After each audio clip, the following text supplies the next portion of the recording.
Namaste. Welcome again to Krishna Katha Story Time. My name is Janapati Das, and please accept my respects. Thank you for tuning in. We are going to be finishing up the prayers by the personified Vedas from the Krishna book, as translated and written and commented upon by His Divine Grace A.C. Bhaktivedanta Swami Prabhupada, who I offer my respectful obeisances to, and also respectful obeisances unto my spiritual teacher, Jagat Guru Siddheswar Pananda Paramahamsa Srila Prabhupada. So we're going to start off with some chanting of Krishna's names. So please join along.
Hari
I was born in the darkness of ignorance, and my spiritual master opened my eyes with the torch of knowledge. I offer my respectful obeisances unto them. Om Namo Bhagavate Vasudevaya. So welcome back. We are going to pick up right where we left off in the prayers by the personified Vedas. The personified Vedas continue, Dear Lord, anyone by your grace has understood the glories of your lotus feet is callous. Anyone who by your grace has understood the glories of your lotus feet is callous to material happiness and distress. So they realize happiness and distress keeps us in the material world either through good karma or bad karma. And we are not distraught by these things that come, like winter and summer seasons, and as stated in the Bhagavad Gita. The material pangs are inevitable as long as we exist within the material world, but a devotee does not divert his attention to such actions and reactions, which are the results of pious and impious activities. I like to cite this example of my spiritual master, Srila Prabhupada. He cited that everything you know about life can be reduced to the playground, the seesaw. You're sitting on one side of the seesaw and the other one sitting on another side. You can go up and down, right? Go up and you're like, whoa, I'm going up, and oh, then it's suddenly things go down, down, down, down, and then you're gonna go up again. Oh, yay, my presidential candidate is winning. Oh no, my presidential candidate lost. And this is how we go up and down.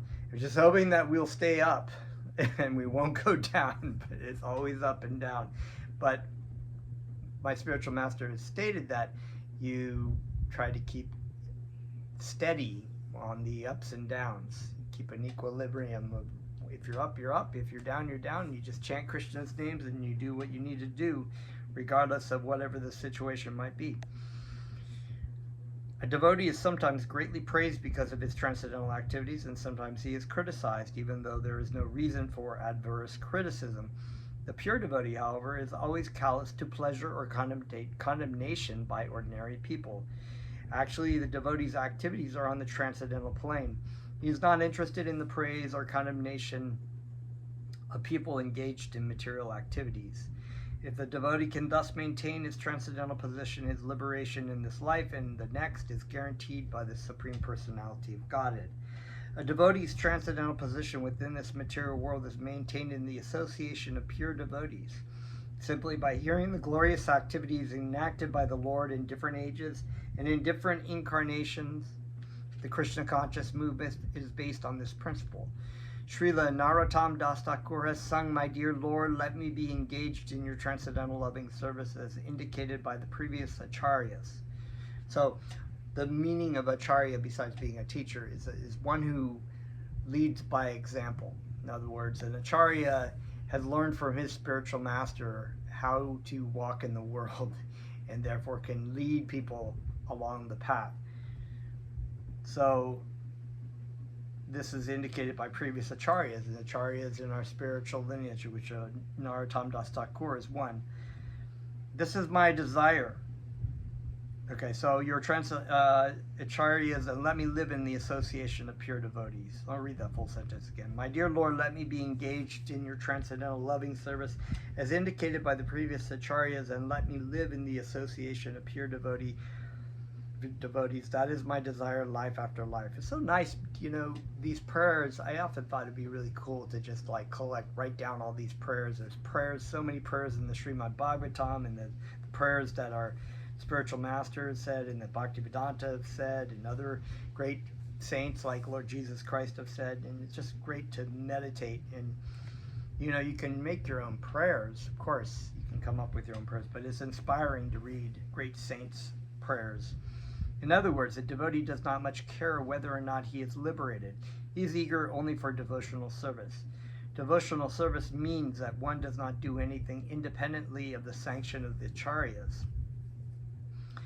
The actions of the Krishna consciousness movement are directed by the previous acharyas, headed by Srila Rupa Goswami, in the association of devotees. Following these principles, a devotee is able to perfectly maintain his transcendental position.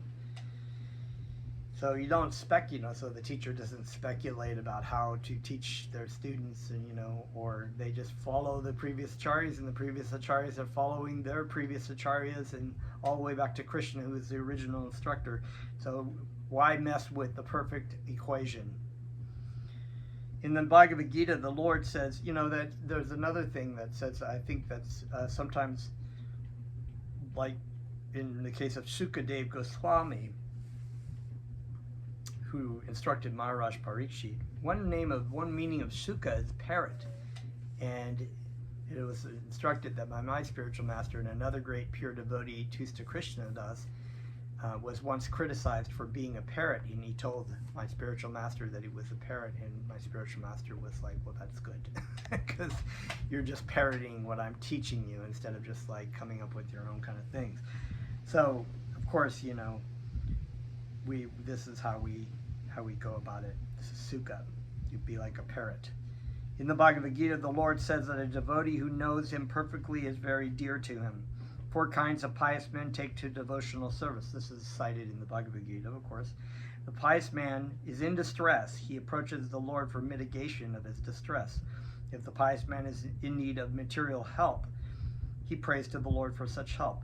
If a pious man is actually inquisitive about the science of God, he approaches the Supreme Personality of Godhead, Krishna. Similarly, a pious man who is simply eager to know the science of Krishna also approaches the Supreme Lord. Out of these 4 classes, the last is praised by Krishna himself in the Bhagavad Gita. A person who tries to understand Krishna with full knowledge and devotion by following in the footsteps of previous acharyas conversant with scientific knowledge of the Supreme Lord is praiseworthy. So these different kinds of men that they bring up in the Bhagavad Gita, there's the just one in distress, something terrible in material life is happening, and they're looking for some shelter, right? Some kind of shelter from this. And sometimes people are in need of some kind of material assistance. They need somewhere to live, or they need financial assistance, and so they take shelter of Krishna. And then sometimes someone may be inquisitive, like, oh, this is kind of interesting because I have this sort of propensity to learn about things. That was kind of more me, because I originally approached it thinking, using my brain power, or my so-called brain power, because I like to read books, and so I thought it was very interesting. And then, of course, the person who's just very eager to, they see it, they find it, and they're like, this is exactly what I want to do with my life. And, of course, the last person is the one who can approach very directly, because all the other 3, although noteworthy and good that they are actually taking shelter of Krishna, are tinged with different kinds of material desires or relief from distress.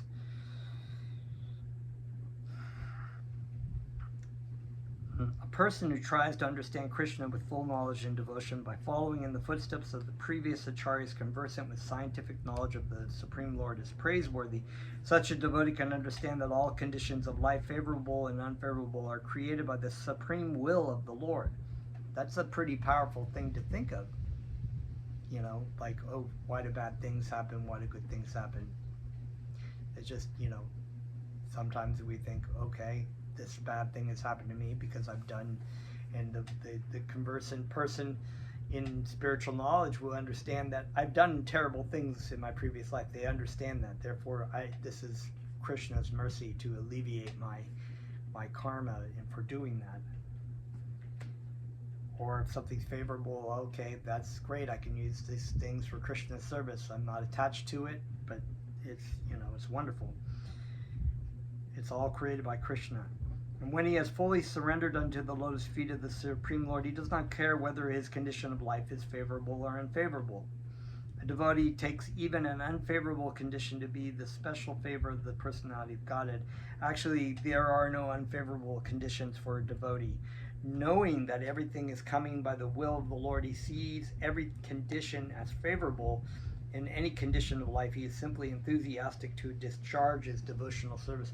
So I think about the story of Sudama Brahman and Krishna, which we've read before. Sudama Brahman was so poor, and his wife was so poor that they were both very thin. They didn't have very much food. They didn't have any kind of opulence. They were just, but they were so. the Brahmin was so happy to be able to just engage in a service, however, and they just accepted whatever they had.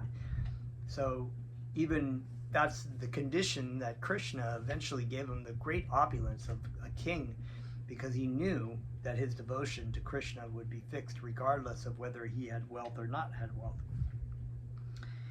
The devotional service attitude is explained in Bhagavad Gita. A devotee is never distressed in reverse conditions of life, nor is he overjoyed in favorable conditions.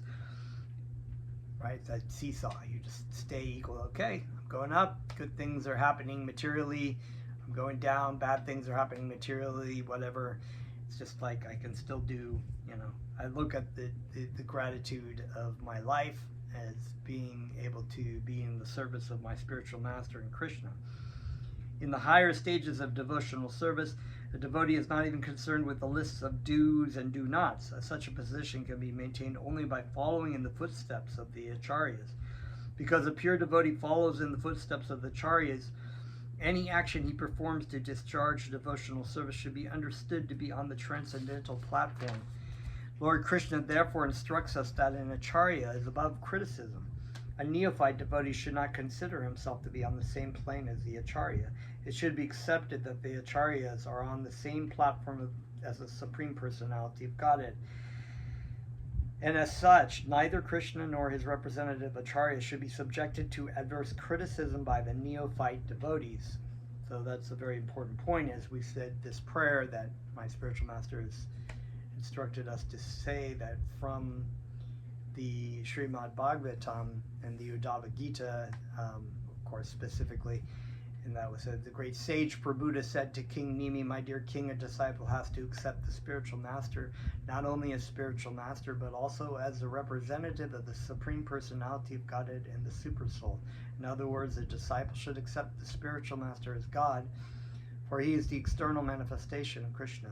Krishna said to Uddhava, "My dear Uddhava, the spiritual master must be accepted not only as my representative, but as my very self. He must never be considered on the same level with an ordinary human being. One should never be envious of the spiritual master as one may be envious of an ordinary man. The spiritual master should always be seen as a representative of the Supreme Personality of Godhead, and by serving the spiritual master, one is able to serve all the demigods." Very wonderful prayers, praising and giving us instructions about how the spiritual master should be treated, or not criticized adversely. The personified Vedas thus worship the Supreme Personality of Godhead in different ways. Offering worship to the Supreme Lord by praying means remembering his transcendental qualities, pastimes, and activities. But the Lord's pastimes and qualities are unlimited. It is not possible for us to remember all the qualities of the Lord. Therefore, the personified Vedas worship to the best of their ability, and at the end they spoke as follows. "Dear Lord, although Lord Brahma, the predominating deity of the highest planet Brahmaloka, and King Indra, the predominating demigod of the heavenly planets, as well as the predominating deities of such planets as the sun and the moon are all very confidential directors of this material world, they have very little knowledge about you." So it's a pretty amazing statement that you have these living entities in high positions of demigods, but they have very little knowledge because they're so busy into the affairs of their rules and rituals and Vedic rituals and maintaining the universal to do everything that's about. Then what can ordinary human beings and mental speculators know of you? So the demigods do have information, but even Lord Brahma, who is the creator of this universe, in every universe there's a Lord Brahma, did not have any knowledge about Krishna or why he appeared in the universe before it was created out of the lotus flower. And he had to meditate and pray to Krishna to provide him with all the information to create the universe. Very wonderful. So Krishna is Lord Brahma's first original spiritual master. So then from Lord Brahma transmitted his information to Narada Muni. And Narada Muni, it was very interesting because Narada Muni had assumed that Lord Brahma was the supreme personality of Godhead, but then had noticed that his father and his spiritual master, Lord Brahma, was worshiping someone else, and he inquired. He said, I see that you are praising and worshiping someone else. Is there someone higher than you? And that was the beginning of that disciplic succession. The Lord Brahma, the Brahma Gaudiya Vaishnava Sampradaya, which Lord Brahma instructed then to Narada Muni.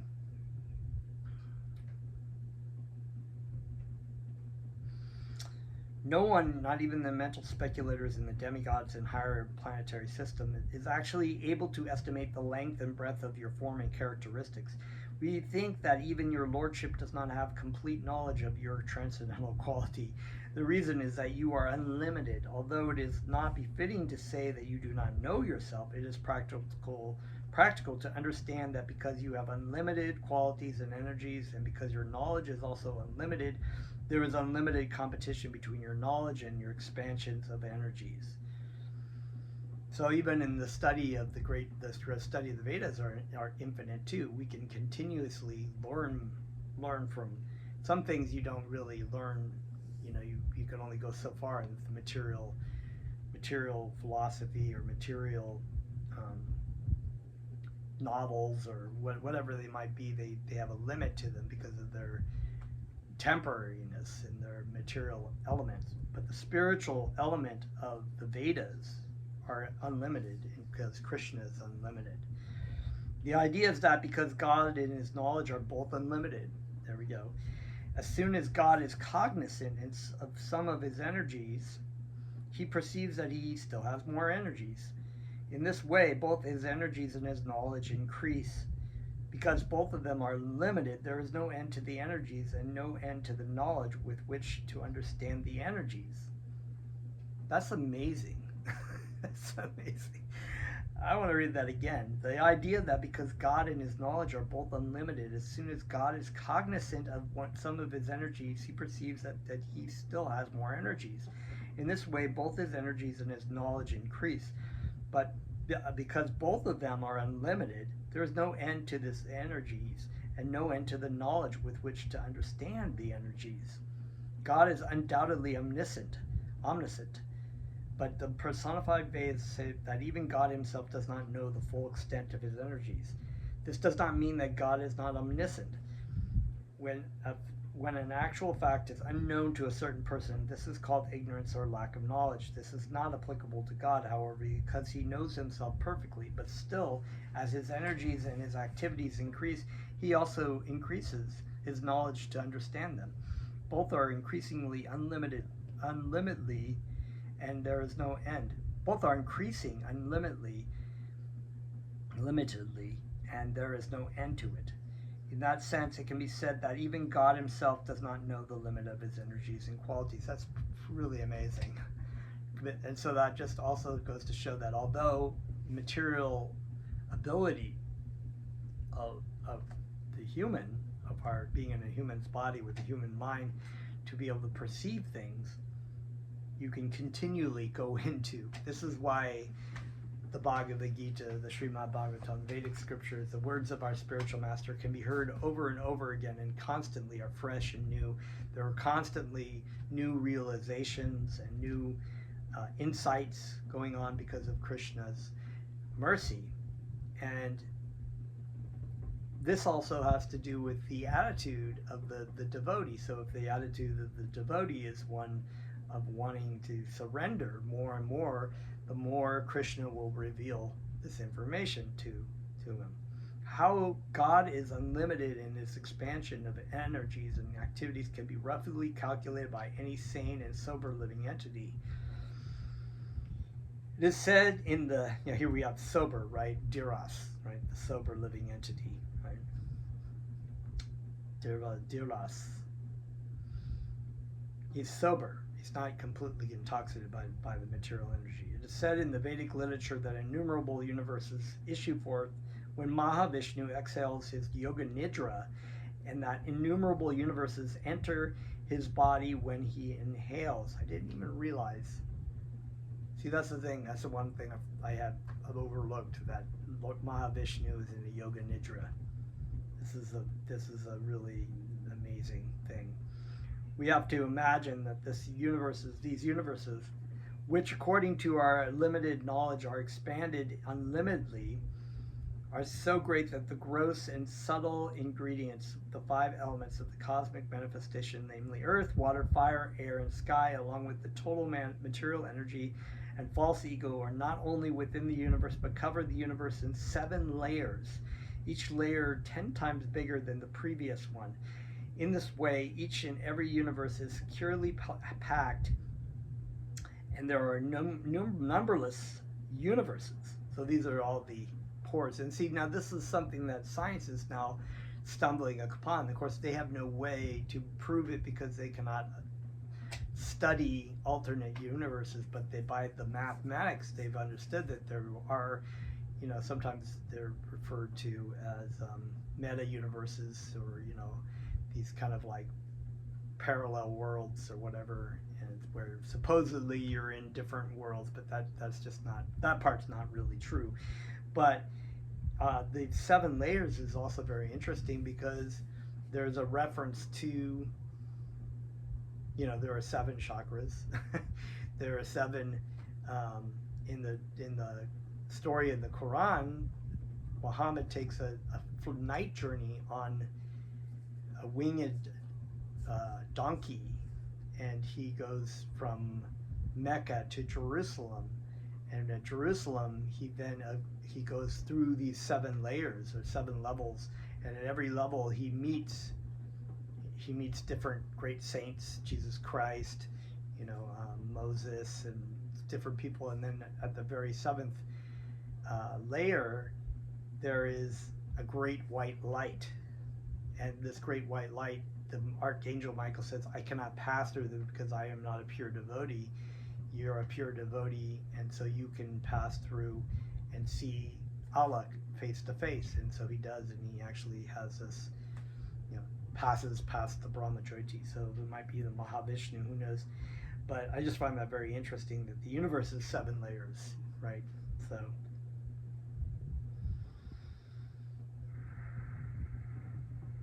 all these universes float within the innumerable pores of the transcendental body of Mahavishnu. It is stated that just as the atoms and particles of dust are floating within the air along with the birds, and their numbers cannot be calculated, so innumerable universes are floating within the pores of the transcendental body of the Lord. This is like mind-blowing, considering the fact that if we study the width and the depth of how long it takes to get across our own little solar system, and then we see our solar system is within a small galaxy of the Milky Way, and the Milky Way is one small galaxy in innumerable galaxies that are also, and you just keep going and going, super galaxies, and then this is like this one universe, right? And this is just one universe. And we have a Lord Brahma that has 4 heads, so it has a certain amount of dimensions to it. But we also know that there are innumerable universes with innumerable Brahmas and creators who have not just 4 or 10, 20, 100, 1,000, million heads. And so to imagine the depth of this universe and the complexity, if you go to a universe where there's a Lord Brahma and there's millions of dimensions within that universe, and that's just one little bubble that's in the pore of Mahavishnu, of this innumerable ocean and of a particle of the material world. And how great is the spiritual world then? When the spiritual world, when we say that this is like supposedly 1/4 of God's creation, 3/4 is the spiritual world. But then we think, what is 3/4? But that's just a mental concoction, really, because it's infinite. So it's kind of mind blowing. It's just like blow out your head trying to wrap your brain around it. For this reason, the Vedas say that God is beyond the grasp of our knowledge. Avan Manasha Gochara, to understand the length and breadth of God is beyond the jurisdiction of our mental speculation, right? So people try to well, I don't see God. Well, you can't even really have the vision to see God. And it's like the philosophy in this material world is an ability and an attempt to try to speculate about the absolute truth using your brain. and using your mind, but it always falls short. So to understand the length and breadth of God is beyond the jurisdiction of our mental speculation. Therefore, a person who is actually learned and sane does not claim to be God, but tries to understand God, making distinctions between spirit and matter. By such careful discrimination, one can clearly understand that the Supreme Soul is transcendental to both the superior and inferior energies, although he has direct connection with both. In the Bhagavad Gita, Lord Krishna explains that although everything is resting on his energy, he is different or separate from this energy. So everything is resting in Krishna, but he is also separate from all these things. Nature and the living entities are sometimes designated as Prakriti and Purusha, respectively. The whole cosmic manifestations, amalgamation, I think that's a connection, Prakriti and Purusha. Nature is the ingredient cause, and the living entities are the effective cause. These two causes combine together, and the effect is this cosmic manifestation. So we brought this up with the part in the Bhagavad Gita chapter 7 where it says earth, water, fire, air, mind, intelligence, false ego, all these inferior energies comprise, all these energies comprise my inferior energy. But besides this inferior energy, there is a superior energy, which are the living entities who are struggling with the material energy or the inferior energy and maintaining the universe that they're in. So I kind of paraphrasing that, but that's the basic idea. So there is a combination of inferior and superior energy, and the inferior energy seems lifelike and realistic in the cosmic manifestation only because of the presence of the living entity. When one is fortunate enough to come to the right conclusion about this cosmic manifestation, everything going on within it, he knows it to be caused directly and indirectly by the Supreme Personality of Godhead himself. It is concluded in the Brahma Samhita, therefore, Ishvaraha, Paramaha Krishna Sachitananda, Vigraha, Anandiradir Govinda, Sarvakarana Bakaranam. After much deliberation and consideration, when one has attained the perfection of knowledge, one comes to the conclusion that Krishna, or God, is the original cause of all causes. This is why we call this Rajavijja. This is like the king of education, right? And instead of speculating about the measurement of God, whether he is so long or so wide, or falsely philosophizing, one should come to the conclusion of Brahma Samhita. Krishna, or God, is Sarva Karana Karanam, the cause of all causes. That is the perfection of all knowledges. So everything rests in Krishna. Krishna is the cause of all causes. Everything is sitting in Krishna. Krishna is the cause of all causes. We are all standing in Krishna. It's just absolutely wonderful. Thus, the Veda Shtuti, or the prayers offered by the personified Vedas to Garbhodakshai Vishnu, were first narrated in disciplic succession by Sanandana to his brothers, all of whom were born of Brahma at the beginning of the universe.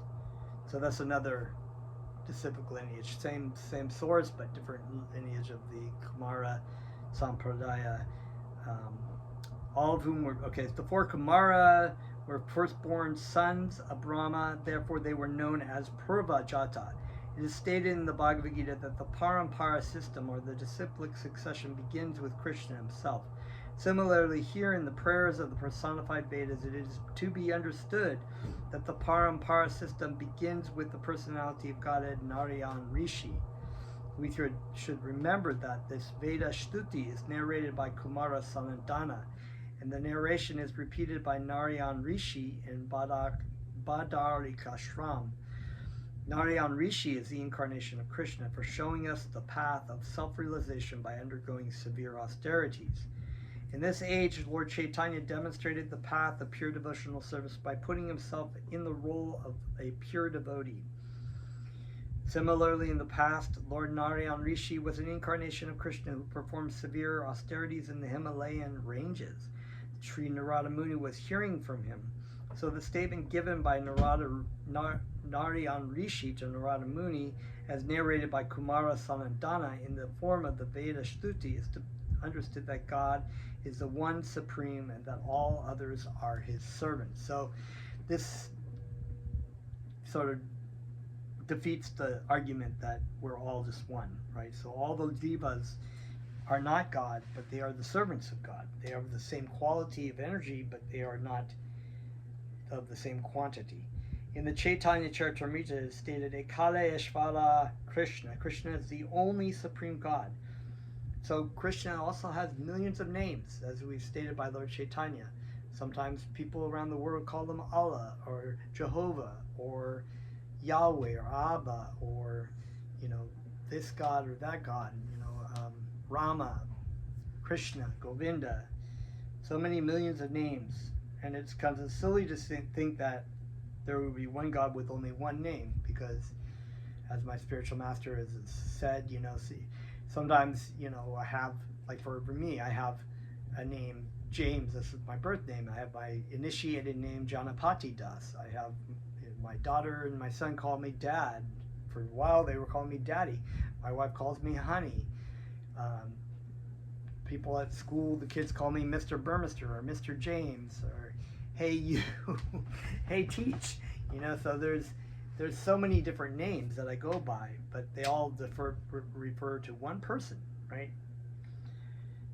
Sometimes those roles that I take on have different kinds of flavors. Similarly, sometimes the names represent a different aspect of God that people relate to maybe more in awe and reverence. But names like Govinda or Krishna, it's all attractive. It's very loving. It's the highest form. It's most attractive.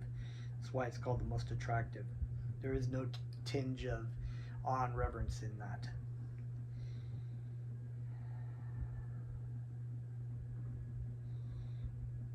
Similarly, in the past, Lord Narayana Rishi was an incarnation of Krishna who performed severe austerities in the Himalayan ranges. Oh, wait, I read that. This Veda Shruti is thus the original instruction regarding the relationship existing between the living entity and the Supreme Personality of Godhead. The highest platform of realization for the living entity is the attainment of devotional life. One cannot be engaged in devotional life or Krishna consciousness unless one is fully freed from material contamination.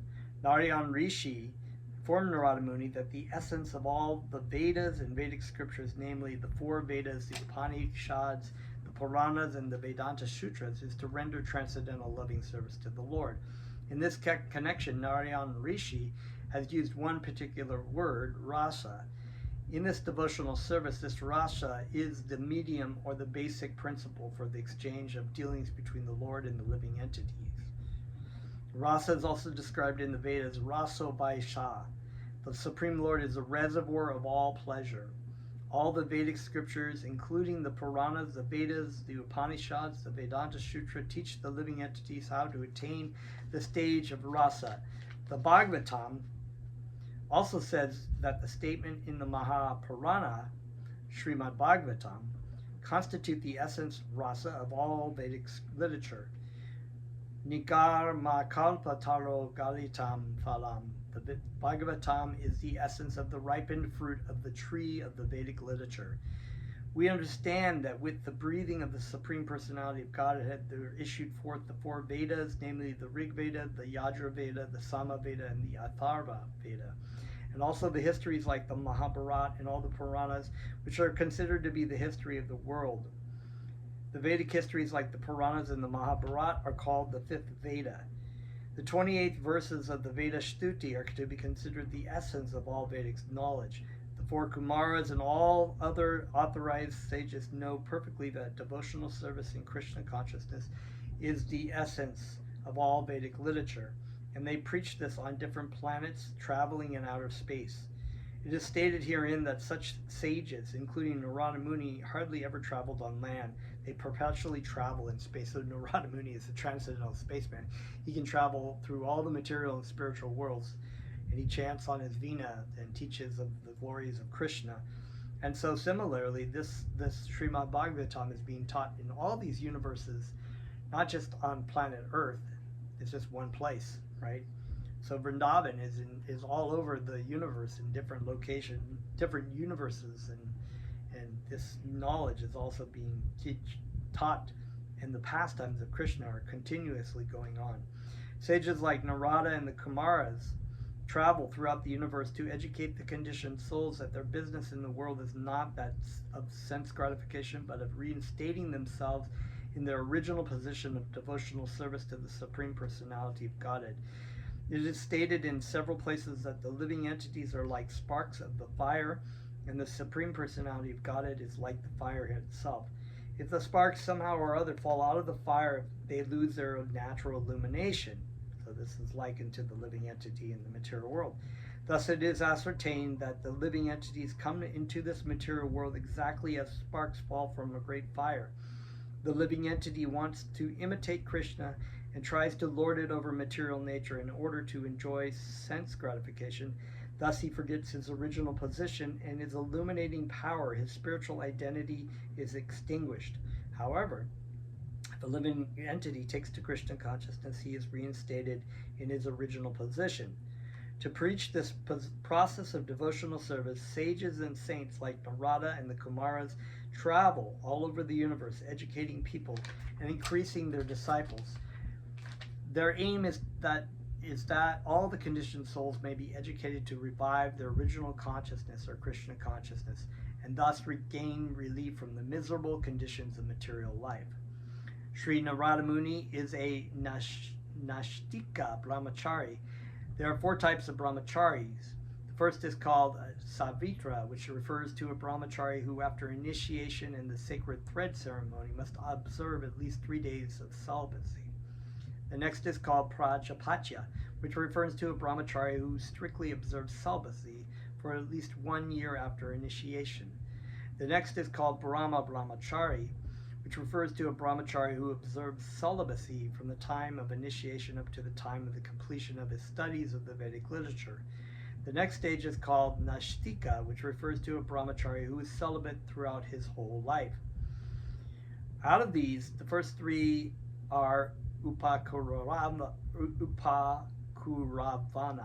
which means that the brahmachari can marry later after the brahmachari period is over. The Nashtika brahmachari, however, is completely reluctant to have any sex life. Therefore, the Kumaras and Narada are known as Nashtika brahmacharis. Such brahmacharis are called Viravrata because their vow of celibacy is as heroic as the vows of the Kshatriyas. That's a hard thing to do in this day and age, I mean, to be a brahmachari your whole life and to give up, that's very, very, like they said, it's very heroic, because in this day of a Kali Yuga, everything is about sex. It's everywhere. Even young kids are being exposed to it. So it's in our movies, it's in our music, it's in our advertisement, it's all around us. People dress very scantily in the West. It's just continuously, people are lascivious and loose in their sexual habits. So and it's kind of seen as weird to not be. So and if you're like a brahmachari, that would be very weird to a lot of people, but it's very heroic in a spiritual sense. The brahmachari system of life is especially advantageous because in that it increases the power of memory and determination. Wow. It is specifically mentioned in this connection that because Narada was a Nashtika brahmachari, he could remember whatever he heard from his spiritual master and would never forget it. It's also said that when one is, this has to do with the kundalini, because the male sperm, the energy within the sperm, if it's reabsorbed into the body and it's utilized by the body as energy, because there are different kinds of proteins and whatnot. So, and the power and the living entity present within has a life force that helps also stimulate great spiritual potency for the brahmachari who's renounced sex. specifically mentioned in this connection that because Narada was an Ashtika brahmachari, he could remember whatever he had heard from his spiritual master and would never forget it. One who can remember everything perpetually is called a Shrutidara. A Shrutidara brahmachari can repeat verbatim all that he has heard, without notes and without references to books. The great sage Narada had this qualification, and therefore, having taken instructions from Narayan Rishi, he is engaged in propagating the philosophy of devotional service all over the world. Because great sages can remember everything, they are thoughtful, self-realized, and completely fixed in the service of the Lord. Thus the great sage Narada, after hearing from his spiritual master Narayan Rishi, became completely realized. He became established in the truth, and he became so happy that he offered prayers to Narayan Rishi. Narada Muni addressed Narayan Rishi as the incarnation of Krishna, and specifically addressed him as the supreme well-wisher of the conditioned souls. It is stated in the Bhagavad Gita that Lord Krishna descends in every millennium just to give protection to his devotees and to annihilate the non-devotees. Narayan Rishi, being an incarnation of Krishna, is also addressed as the well-wisher of the conditioned souls. As stated in the Bhagavad Gita, everyone should know that there is no well-wisher like Krishna. Like that. As stated in the Bhagavad Gita, everyone should know that there is no well-wisher like Krishna. Nobody is a great well-wisher than Krishna. Everyone should understand that Lord Krishna is the supreme well-wisher of everyone and should take shelter of him. In this way, one can become completely confident and satisfied, knowing that he has someone who is able to give him all protection. Krishna himself, his incarnations and his plenary expansions are all supreme well-wishers of the conditioned souls. But Krishna is the well-wisher even of the demons, for he gave salvation to all the demons who came to kill him in Vrindavan. Therefore, Krishna's welfare activities are absolute, for whether he annihilates a demon or gives protection to a devotee, the result of all his activities is one and the same. It is said that the demon Putana was elevated to the same position as that of Krishna's mother. When Krishna kills a demon is supremely benefited, as much as a pure devotee is benefited by always being protected by the Lord, because Krishna knows that all of his children are his devotees. Some of them may be envious of him. Some of them may be actually directly serving him as being his enemy. Narada Muni, after offering respects to Narayan Rishi, went to the ashram of Vyasadeva, his disciple. Being properly received by Vyasadeva in his ashram and seated very comfortably, Narada Muni narrated the entire story of what he had heard from Narayan Rishi. In this way, Shukadeva Goswami informed Maharaj Parikshit of the answers to his question regarding the essence of Vedic knowledge and what is to be considered the ultimate goal in the Vedas. The supreme goal of life is to achieve the transcendental blessings of the Supreme Personality of Godhead and thus become engaged in the loving service of the Lord. One should follow in the footsteps of Shukadeva Goswami and all other Vaishnavas in the disciplic succession, and should pay respectful obeisances unto Lord Krishna, the Supreme Personality of Godhead, Hari. The four sects of Vaishnava disciplic succession, namely the Madhava Sampradaya, the Ramanuja Sampradaya, the Vishnu Swami Sampradaya, and the Nimbarka Sampradaya, in pursuance. That's Madhava Sampradaya. That's the one I'm in. One should surrender unto the Supreme Personality of Godhead. The Vedic literature is divided into two parts, the Shrutis and the Smritis. The Shrutis are the four Vedas, Rig, Sama, Atharva, and Yajur. And the Upanishads and the Smritis are the Puranas and the Itihasas, like the Mahabharata, which includes the Bhagavad Gita. The conclusion of all these is that one should know Krishna as the Supreme Personality of Godhead. He is the Parama Purusha, or the Supreme Personality of Godhead, under whose superintendence material nature works. For creation, maintenance, and annihilation, the Supreme Lord incarnates into three, Lord Brahma, Lord Vishnu, and Lord Shiva, after manifesting the material cosmos. All of these take charge of the three modes of material nature, but the ultimate direction is the hand of Lord Vishnu. The complete activities of material nature under the three modes are conducted under the direction of the Supreme Personality of Godhead, Krishna. This is confirmed in the Bhagavad Gita, Mayada Dyakashena, and in the Vedas, Sa Aikshata. The atheistic Shankaitai philosophers will, of course, offer their arguments that the material cosmic manifestation is due to Prakriti and Purusha, material nature in the living entity, or the material cause and the effective cause. But Krishna is the cause of all causes. He is the cause of both the material and the effective causes. Prakriti and Purusha are not the ultimate cause. Specifically, it appears that the child is born due to the combination of the father and mother, but the ultimate cause of both is the father and the mother is Krishna. He is therefore the original cause, or the cause of all causes, as confirmed in the Brahma Samhita. So, in the Bhagavad Gita, it does state that the living entities maintain the universe and make the universe lifelike, but from the universe and from the living entities are all coming from Krishna. Krishna is the source of the superior energy of the living entities. Both the Supreme Lord and the living entities enter into the material nature.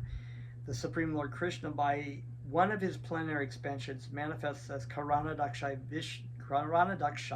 Mahavishnu, the gigantic Vishnu form lying in the causal ocean. Then from that gigantic form of Mahavishnu, Garbhodakshay Vishnu expands and enters into each in every universe. From him, Brahma, Vishnu, and Shiva expand. Vishnu, as Kshirodakshai, enters into the hearts of all living entities, as well into all material elements, including the atom. The Brahma Samhita says, Andantara Shta Paramanu Chayantara Shtam. The Lord is within this universe and also within every atom. The living entity has a small material body taken in various species and forms, and similarly the whole universe is but the material body of the Supreme Personality of Godhead. This body is described in the Shastras as Virat Rupa.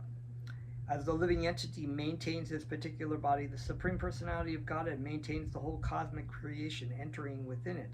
As soon as the individual living entity leaves the material body, the body is immediately annihilated, and similarly, as soon as Lord Vishnu leaves the cosmic manifestation, everything is annihilated.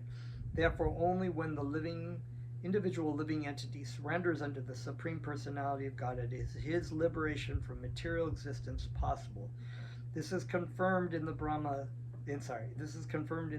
Gita. Mam eva ya prapadyante mayam etam taranti te. Surrendering unto the Supreme Personality of Godhead and nothing else is therefore the cause of liberation. However, the living entity becomes liberated from the modes of material nature after surrendering unto the Supreme Personality of Godhead is illustrated by the example of a sleeping man within a room.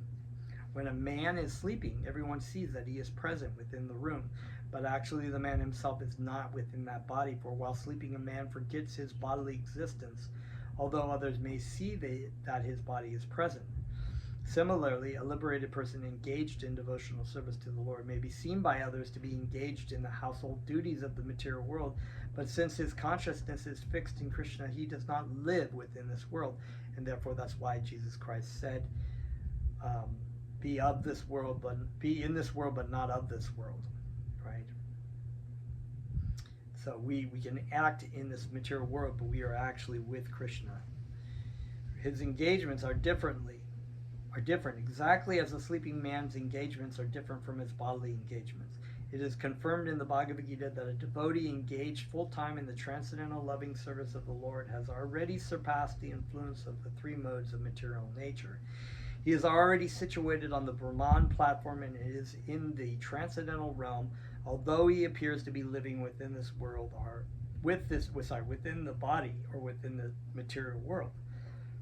In this connection, Srila Rupa Goswami states in his Bhakti Rajamrita Sindhu, that is the Nectar of Devotion. Bhaktivedanta has translated that, so if you have a copy of that, that's a great book to read. That the person whose only desire is to serve the Supreme Personality of Godhead may be situated in any condition in the material world, but he is understood to be Jivan Mukta. That is to say that he is to be considered liberated while living within the body or the material world. The conclusion, therefore, is that a person fully engaged in Krishna consciousness is a liberated person. Such a person actually has nothing to do with his material body or the material world.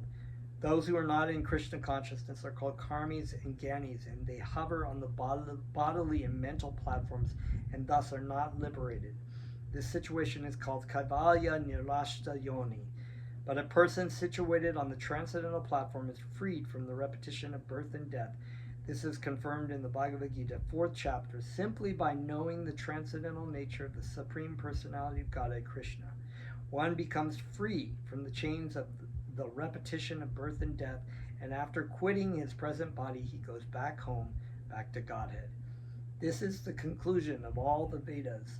Thus, after understanding the prayers offered by the personified Vedas, one should surrender unto the lotus feet of Lord Krishna.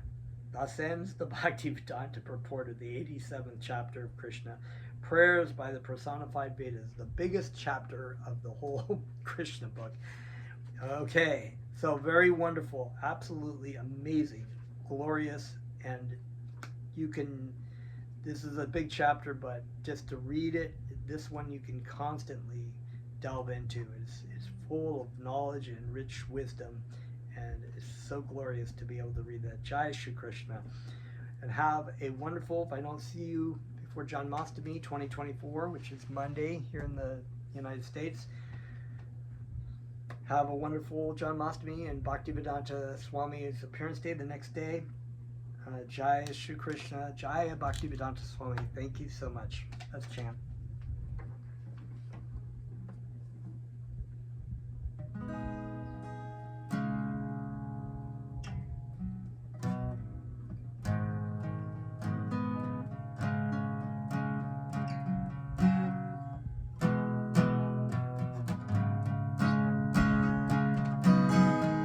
Namo Siddha Swarupananda Paramahamsa Namine Gola Swarupaya Bala Krishna Prasayate Namo Siddha Swarupananda Paramahamsa Namine Gola Swarupaya Bala Krishna Prasayate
Alright, well, thank you so much.